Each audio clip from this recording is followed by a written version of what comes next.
Gold is taking center stage. Every major financial move we see today is pointing toward one undeniable truth.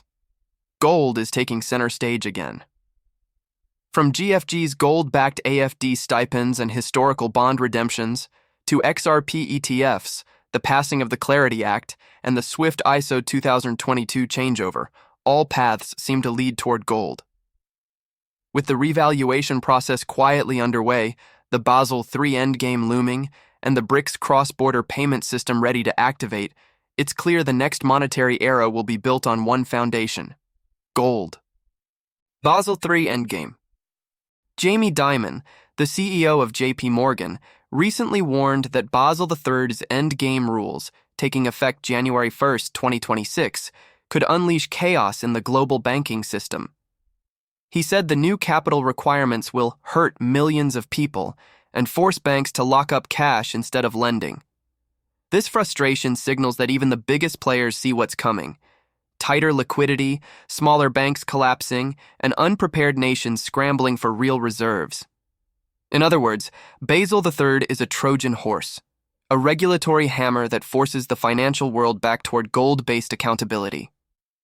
BRICS readies for gold.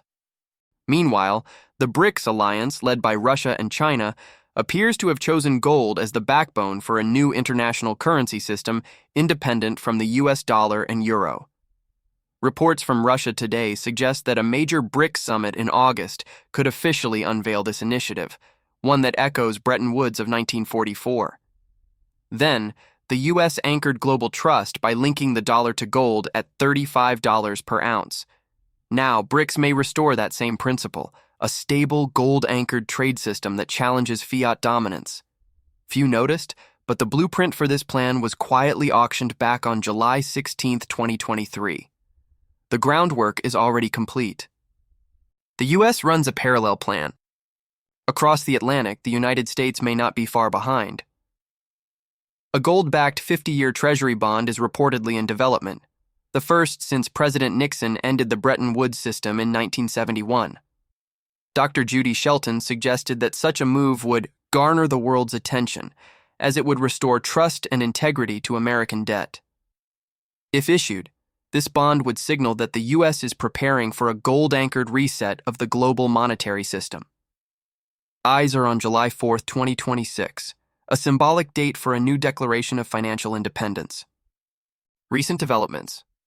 On November 6, 2025, U.S. Senators led by Tim Scott urged the Federal Reserve to finalize the Basel III End Game framework. This political moment marks the transition from discussion to implementation. The rules are no longer theoretical. The Senate is pushing for sound and stable capital structures, which translates to higher reserves and stricter liquidity controls. These policies will, in effect, repeg the system to real value. And nothing defines real value better than gold. The goal: the return to rules, gold, trust, and law. When asked by Gold Telegraph what lesson from Bretton Woods should guide us today, Dr. Judy Shelton replied that the core issue is rule of law versus rule of men. Under Bretton Woods, $35 equaled 1 ounce of gold, a rule that no politician could break. Today's currencies float on trust in people, not principles. And that trust is eroding. Shelton warned that sound money comes from convertibility, not from the whims of central bankers. Her words echo a growing truth across the world. Central banks are preparing for a BRICS gold standard because the dollar's era of trust is ending. Gold backing is not coming. It's already here. We inform, you decide. Stay with GESARA for all for verifiable updates as gold reclaims its rightful place at the center of the global financial reset.